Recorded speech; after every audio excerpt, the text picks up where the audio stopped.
एक घर में मुझे माली की नौकरी मिल गई। घर में मालिक, उनकी बीवी और एक जवान बेटी थी जिसका नाम स्वीटी था, जो बहुत ही फैशनेबल थी और देखने में बहुत अच्छी थी। वह हमेशा छोटे कपड़े पहनती थी, उसका बदन भरा हुआ था और वह बहुत ज्यादा गोरी, जैसे गुलाब की काली हो। मैं कितने भी अच्छे कर्म कर लूं, लेकिन मुझे यह गुलाब का फूल कभी नहीं मिलने वाला था, क्योंकि जिंदगी में जो सोचो वह नहीं होता है और जो होता है वह कभी इंसान सोच भी नहीं पाता है। मेरे साथ भी कुछ ऐसा ही अजीब हुआ। जिसको अपना समझा उसी ने ही मुझ पर ऐसा गंदा और घटिया इल्जाम लगा दिया। मैंने कभी भी उसकी नजरें उठाकर नहीं देखा तो उसकी इज्जत के साथ कैसे खेल सकता था, उसकी जिंदगी कैसे बर्बाद कर सकता था। जिंदगी में यही होता है, जो नहीं सोचा था वह मुझे मिल गया। ऐसा नायाब तोहफा मालिक ने दिया था। मैं इसके लायक नहीं था कि इस फूल को मैं संभाल सकूं। जी हाँ दोस्तों, यह सच बात है। यह बात उस समय की है जब मेरे पास कोई काम नहीं था और गांव से यहाँ पर काम की तलाश में आया था। मेरे पास कोई नौकरी नहीं थी और ना रहने के लिए घर पर। मैंने काम की तलाश में एक दुकान पर गया। मैंने उनसे काम मांगा, उन्होंने मुझे काम पर रख लिया और अपने घर में रहने के लिए एक कमरा भी दिया। मालिक का यह एहसान मैं जिंदगी भर नहीं भूल सकता था। वह मुझसे जो भी काम कहते थे मैं करता था, क्योंकि वह मुझे अच्छी सैलरी दे रहे थे और यह पैसे मैं अपने गांव भी भेजता था। मेरे घर में एक बूढ़ी माँ और एक जवान बहन थी जिसकी शादी होनी थी। मेरे पिताजी नहीं थे, घर की सारी जिम्मेदारी मेरे ऊपर ही थी। मैं बहुत जी जान से अपना काम करता था, मालिक को कभी भी शिकायत का मौका नहीं देता था। मालिक की बेटी स्वीटी भी बहुत अच्छी थी, वह भी मुझसे बहुत अच्छे से बात करती थी और जो भी कम होता था वह मुझसे ही करवाती थी। आखिर हम दोनों एक ही उम्र के थे। मैं स्वीटी को जब भी देखता था तो यही सोचता था, काश इसकी शादी मुझसे हो जाए, लेकिन वह बहुत ही खूबसूरत थी और एक मैं मामूली था, गरीब लड़का था। वह मुझे नहीं मिलने वाली थी, इसीलिए मैं हमेशा नीचे ही देखता था। मैंने कभी भी उनको नजर उठाकर नहीं देखा। मैं घर की साफ सफाई और बगीचे का ध्यान रखता। एक दिन कुछ मेहमान घर पर आ गए। जब बाद में पता चला कि जो लोग आए थे वह सब लोग स्वीटी को देखने आए थे। स्वीटी का रिश्ता उनके पिताजी ने बचपन में ही अपने दोस्त के बेटे के साथ तय कर दिया था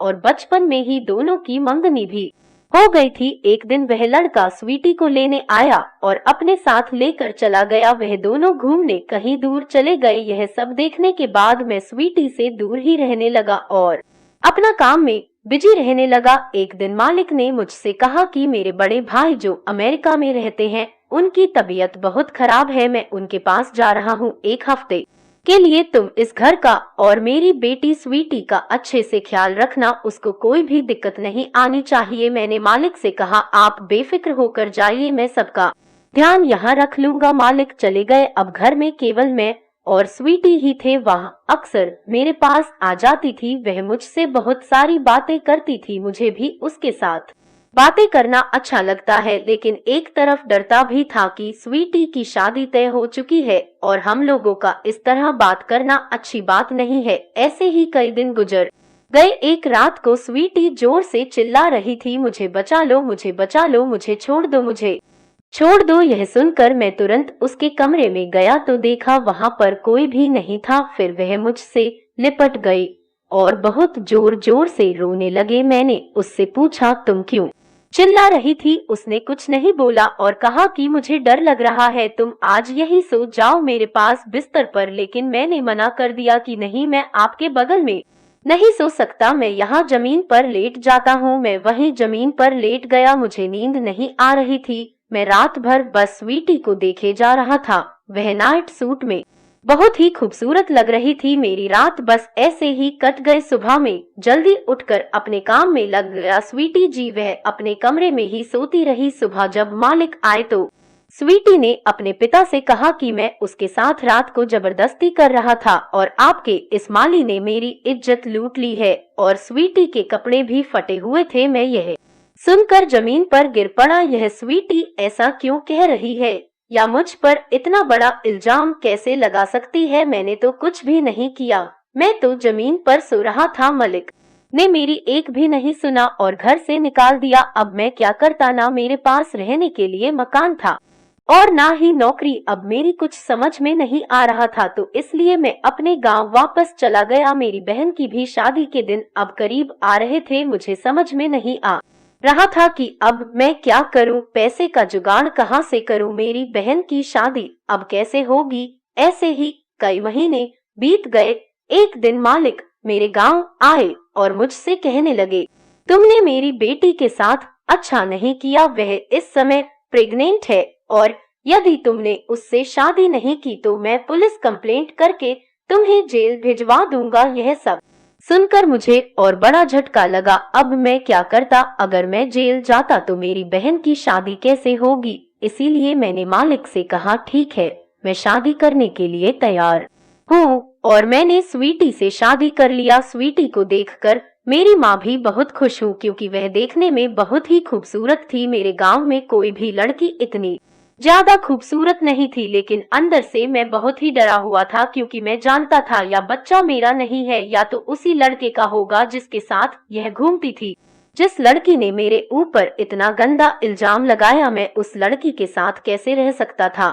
मैं उस लड़की से कोई भी रिश्ता नहीं रखना चाहता था, लेकिन मेरी मजबूरी थी। मैंने बहुत दिनों तक उससे कोई बात नहीं की। वह जब भी मेरे पास आती थी मैं उससे दूर हो जाता था। एक रात को स्वीटी ने मेरा हाथ पकड़ा और कमरे के अंदर ले गई और कमरा अंदर से बंद कर लिया और कहा, अब चुपचाप बैठ जाओ, अब मैं बताती हूँ तुमको असलियत क्या है। मैं कोई भी प्रेग्नेंट नहीं हूँ और मेरे साथ किसी ने कुछ भी गलत काम नहीं किया है। उस रात को मेरे कमरे में वह लड़का आ गया था जिससे मेरी शादी बचपन में ही तय कर दी गई थी। उसने बहुत अधिक शराब पी रखी थी। उसने कहा, हम दोनों की शादी तो बचपन से ही तय है, चलो आज कुछ करते हैं। लेकिन मैंने मना कर दिया कि शादी से पहले यह सब नहीं हो सकता। इसीलिए वह गुस्से में आकर मेरे साथ जबरदस्ती करने लगा और मेरे कपड़े फाड़ दिए। जैसे ही मैं चिल्लाई, तुम तुरंत आ गए थे। तुमको देखते ही वह लड़का तुरंत भाग गया। इसीलिए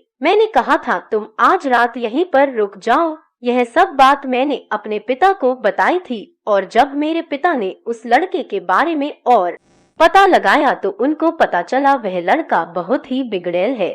मेरे पिता ऐसे व्यक्ति के साथ मेरी शादी कभी भी होने नहीं दे सकते थे, भले ही वह मुझे जिंदगी भर अपने घर में रखे। इसीलिए उन्होंने इस शादी से बचने के लिए यह सब प्लान बनाया था और उन्होंने मुझसे झूठ बोलने के लिए कहा था। यह झूठी कहानी हमने लड़के के पिता को बताया और उन्होंने रिश्ता तोड़ दिया। मेरे पिताजी जानते थे कि तुम्हारे अलावा कोई ऐसा इंसान नहीं है जो मेरा इतना अच्छे से ध्यान रख सके। इसीलिए मेरे पिताजी ने तुमको चुना मेरी शादी के लिए और तुम्हारे दिमाग में जो भी गलत है उसको निकाल दो, मैं बस तुम्हारी हूँ। यह सुनते ही मैं बहुत ही हैरान हो गया, लेकिन खुश भी बहुत था, क्योंकि मैं जिंदगी से जो चाहता वह मुझे आज मिल गया था। मैंने तुरंत ही अपनी माँ से कहा, आज एक शादी नहीं होगी, आज 2 शादियाँ होंगी। फिर मैंने मालिक से कहा कि मुझे कुछ पैसे लोन कर दो और जो लोन होगा वह मैं अपनी सैलरी से हर महीने कटवाता रहूंगा, ताकि मैं अपनी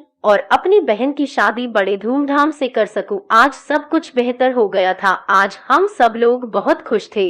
दोस्तों, शादी ब्याह के फैसले कभी भी बचपन में नहीं करने चाहिए। इंसान को हक होता है अपनी मर्जी से शादी करने का, क्योंकि जो रिश्ते बचपन में तय होते हैं बड़े होकर उनके फैसला अलग होते हैं। इसीलिए किसी की जिंदगी बर्बाद करने से बेहतर है उनके ऊपर छोड़ दिया जाए, वह अपना जीवन साथी चुन सके। एक नई कहानी के साथ मैं आपसे फिर मिलने जरूर आऊंगी। धन्यवाद।